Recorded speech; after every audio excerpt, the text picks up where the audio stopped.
Welcome to our YouTube channel speed का बादशाह Safalta express. तो दोस्तों इसके बीएससी आपके न्यूमेरिकल्स एंड फिजिक्स का सॉल्यूशन लाया है, जिसमें हम लोग ऑलरेडी 2 चैप्टर्स का डिस्कशन कर चुके हैं, यूनिट्स एंड डायमेंशंस, और दूसरा चैप्टर जो था आपका स्केलर एंड वेक्टर, और तीसरा चैप्टर जो कि मोशन है उसका डिस्कशन हम लोग कर रहे हैं। इसका एक वीडियो ऑलरेडी जा चुका है। अब देखते हैं अगला वीडियो, उसके आगे का सेक्शन। लेकिन उससे पहले आप हमारे चैनल पे आए, इससे लाइक कमेंट शेयर सब्सक्राइब करना ना भूलें और ढेर सारा प्यार दें। कमेंट बॉक्स में आप अपना राय अपना विचार दे सकते हैं और उस पर हम लोग अमल भी करेंगे, तो इसलिए आप जरूर अपना कुछ न कुछ कमेंट दें और फिर हम लोग उस पर देखेंगे क्या क्या किया जा सकता है। तो आइए देखते हैं अगला चैप्टर और अगला सवाल। Question number 13। एक वस्तु 2 सेकंड में 15 मीटर और फिर 2 सेकंड में 16 मीटर की यात्रा करती है, तो वस्तु की औसत चाल कितनी है? तो पहले 2 सेकंड में 15 मीटर और फिर 2 सेकंड में 16 मीटर की यात्रा करती है, तो आपको बताना है औसत चाल। तो औसत चाल होता है कुल दूरी बटा कुल समय। तो कुल दूरी दोनों को जोड़ दें, 15 प्लस 16, अब कुल समय तो 2 प्लस 2, दोनों 2 सेकंड है, तो 2 प्लस 2 मीटर पर सेकंड। तो 16 15 हो गया 31, 2 2 4, 31 बटा 4 मीटर पर सेकंड। तो 4 से डिवाइड कर दें, 4 7 28, बचेगा 3, 4 7 28, 4 5 20, तो 7.75 मीटर पर सेकंड, जो कि दिया गया ऑप्शन बी में। तो दोस्तों ये सवाल जो है बार बार आया है और एक ही सिंपल फंडा पे है, औसत चाल बराबर कुल दूरी बटा कुल समय। देखते हैं अगला सवाल, क्वेश्चन नंबर 14। किरण 90 मीटर लंबे पुल में तैरती है, एक छोर से दूसरे छोर तक और फिर वहां से वापस उसी सीधे पथ पर तैर कर वह 2 मिनट में 2 बार में 360 मीटर की दूरी तय करती है। तो किरण की औसत चाल ज्ञात करें। तो एक 90 मीटर लंबा पुल है, अब किरण इस पे चलती है, एक बार गई वापस आए, फिर गई फिर वापस आए, 2 बार ये चक्कर लगाई है, एक छोर से दूसरे छोर तक और फिर वहां से वापस उसी सीधे पथ पर तैर कर वह 2 मिनट में 2 बार में 360 मीटर। क्वेश्चन में दे भी दिया है 360 मीटर, तो 2 बार जाना 2 बार आना, तो 90 का 4 गुना हो जाएगा, इसलिए कुल दूरी बराबर 360 मीटर। और इसमें कुल समय जो है वो दिया गया है कितना, 2 मिनट। समय बराबर 2 मिनट, तो 2 मिनट हो जाएगा 120 सेकेंड, तो इसलिए औसत चाल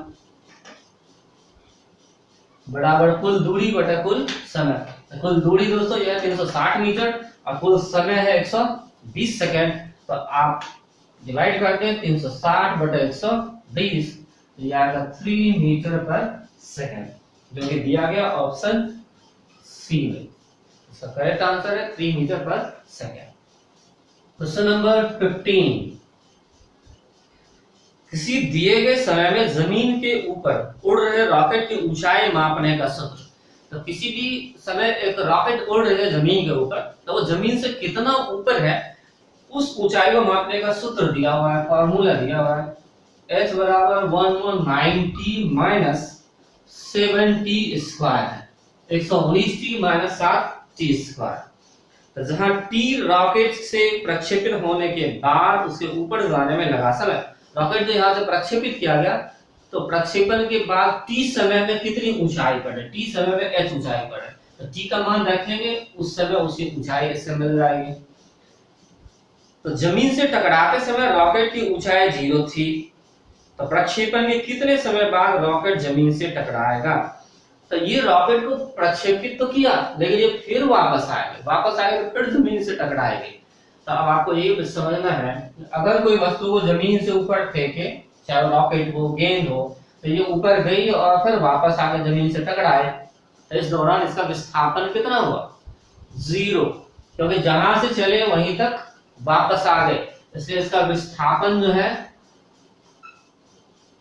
जीरो हो गया, तो विस्थापन जीरो मतलब h बराबर जीरो, h का मान इसमें जीरो रख दें तो 119t माइनस 7t स्क्वायर बराबर जीरो, तो t 7t कॉमन, तो ये 17 माइनस टी बराबर जीरो, तो t बराबर जीरो एक आंसर है और दूसरा इसको जीरो करेंगे तो t बराबर 17।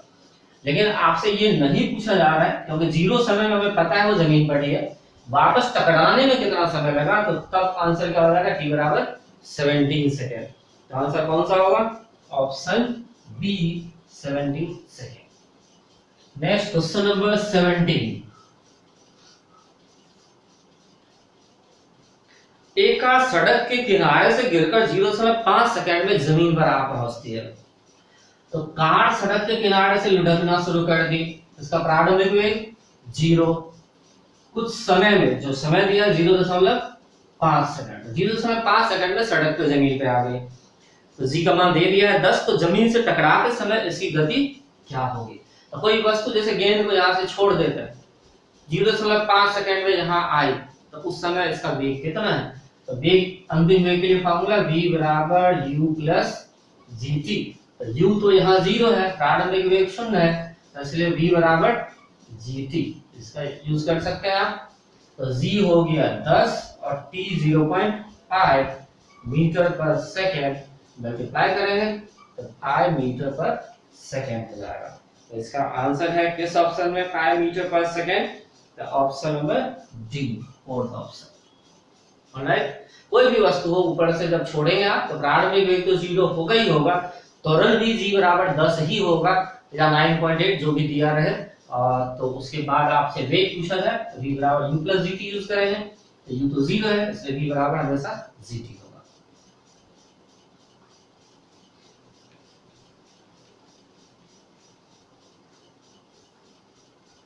Question number 18। त्वरण ऋणात्मक होने पर किसी पिंड का वेग, त्वरण अगर ऋणात्मक है, जैसे एक वस्तु को अगर हम ऊपर फेंकते हैं तो त्वरण किधर होता है, नीचे की तरफ होता है, क्योंकि गुरुत्वाकर्षण की वजह से त्वरण नीचे ही होना है, तो वेग है ऊपर, वस्तु जा रही है ऊपर लेकिन त्वरण है नीचे, तो ऐसे त्वरण को ऋणात्मक त्वरण कहते हैं। और उसी का दूसरा नाम होता है मंदन। ऋणात्मक त्वरण को ये क्या कहते हैं, इसका मतलब होता है मंदन, रिटार्डेशन। और मंदन की स्थिति में मंदन की वजह से क्या होता है, वेग घटती है।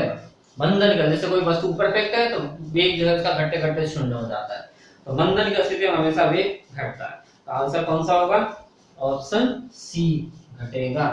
राइट। Now question number 19। वेग और समय के बीच संबंध दर्शाने वाला समीकरण निम्न में से कौन सा है।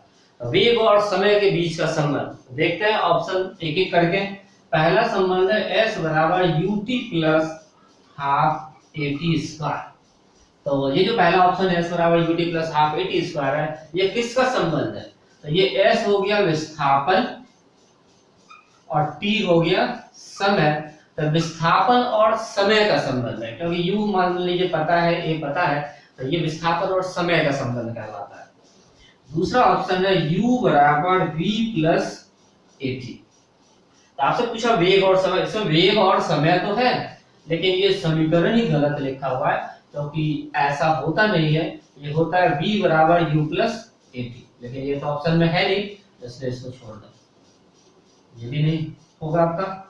सी 2as बराबर b square minus u square. तो 2as बराबर b square minus u square, ये जो है वेग और विस्थापन का संबंध है, क्योंकि ये हो गया वेग और s हो गया विस्थापन। चौथे ऑप्शन में दिया गया है आपको v बराबर u प्लस at, और यही है आपका वेग और समय का संबंध, ये वेग और ये समय का संबंध, इसलिए आपका आंसर होगा ऑप्शन डी, वेग और समय का संबंध है ऑप्शन डी। तो कौन कौन सा संबंध है मैंने वो सारे बता दिए, तीन ही इक्वेशन ये होते हैं, v बराबर u plus at, v square minus u square बराबर 2as, और s बराबर ut plus half at square. v बराबर u प्लस at हो गया वेग समय, v square minus v square बराबर 2s, ये हो गया वेग और विस्थापन का संबंध। s बराबर ut plus half a square, ये हो गया विस्थापन और समय का संबंध। तो चूंकि आपसे वेग समय संबंध पूछा गया तो आपका आंसर होगा v बराबर u प्लस at।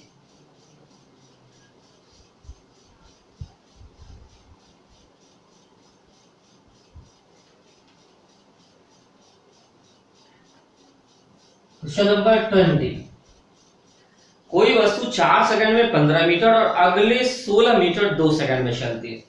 तो पहले 4 सेकंड में 15 मीटर और फिर 16 मीटर चलता है कितना देर में, तो 2 सेकंड में। तो फिर इसकी औसत चाल ज्ञात करें। तो अगेन औसत चाल बराबर कुल दूरी बटे कुल समय। तो कुल दूरी 15 प्लस 16 और कुल समय 4 प्लस 2 6 मीटर पर सेकंड। 31 बटे 6 मीटर पर सेकंड, 6 से भाग दें तो 6 पंचे 30, 1 31। इसी तरह से और 6 आएगा मीटर पर सेकंड। इसको 5.17 आप कर सकते हैं मीटर पर सेकंड। तो उसका आंसर होगा 5.17 मीटर पर सेकंड, जो कि है ऑप्शन डी में 5.17 मीटर पर सेकंड।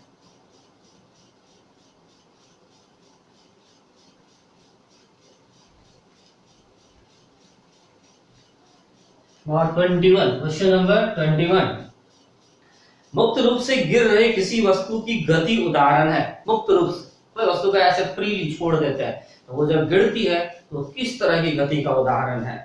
तो आप जानते हैं अगर कोई वस्तु मुक्त रूप से गिर रही है तो उसका त्वरण नियत होता है।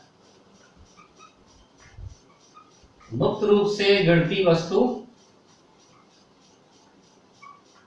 का त्वरण g बराबर 9.8 मीटर पर सेकंड स्क्वायर नीचे की तरफ होता है। ठीक है, तो त्वरण ये नियत होता है, इसलिए हम लोग कह सकते हैं एक समान त्वरण, एक समान त्वरण वाला गति होता है। तो देखते हैं ऑप्शन में कौन सा है। पहला आयताकार गति तो नहीं होगा, असमान त्वरित गति, असमान नहीं बल्कि एक समान त्वरण है। समान त्वरित गति, यही आंसर होगा आपका ऑप्शन सी, समान त्वरित गति। राइट,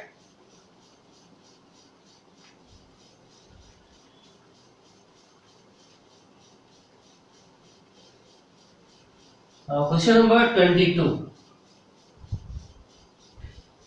एक कार 5 सेकंड में 18 किलोमीटर पर आवर से 72 किलोमीटर पर आवर तक समान रूप से एक्सेलरेट करती है।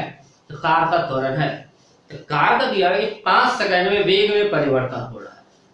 तो प्रारंभिक वेग u दिया हुआ है 18 किलोमीटर पर आवर।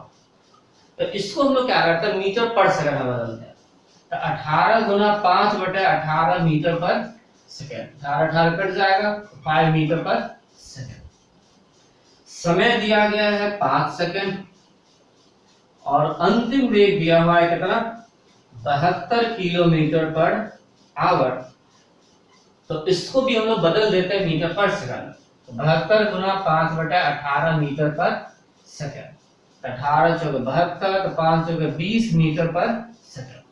इस तरह से आप देख सकते हैं प्रारंभिक वेग पता है, अंतिम वेग पता है। तो प्रारंभिक से अंतिम वेग तक पहुंचने में कितना समय लगा, 5। तो त्वरण ज्ञात करना है। तो त्वरण ए का फार्मूला क्या होगा, v minus u by t। v बराबर u प्लस at से आ जाएगा a बराबर v minus u by t। वेग में परिवर्तन, अंतिम वेग माइनस प्रारंभिक वेग बटा समय। तो v माइनस u 20 माइनस 5 बटा 5 कितना आएगा, तो 3 मीटर पर सेकेंड स्क्वायर। ठीक है, तो आपका आंसर आएगा 3 मीटर पर second square. This is given in option A. Answer होगा 3 मीटर पर सेकेंड स्क्वायर।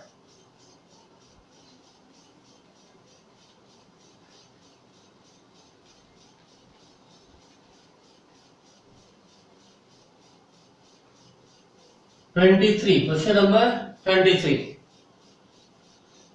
औसत वेग का सूत्र क्या है। औसत वेग, तो औसत वेग होता है विस्थापन बटा कुल समय। ठीक है, विस्थापन बटा समय। तो इसको v एवरेज लिखेंगे, विस्थापन बटा समय t, s बाय t। आप देखें किस ऑप्शन में, तो ऑप्शन ए में दिया है v एवरेज बराबर s बाय t, विस्थापन बटा समय। तो सिंपल है, इसका आंसर होगा A option s by t।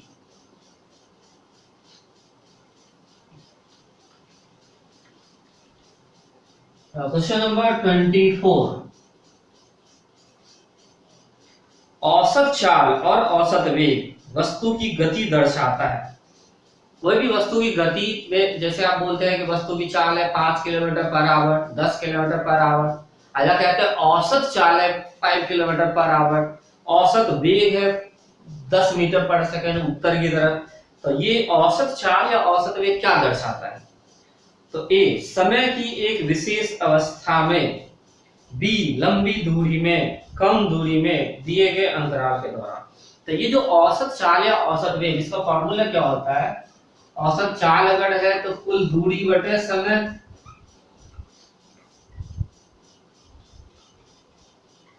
और ये समय जो है एक्चुअली में समयांतराल होता है, और औसत वेग विस्थापन बटे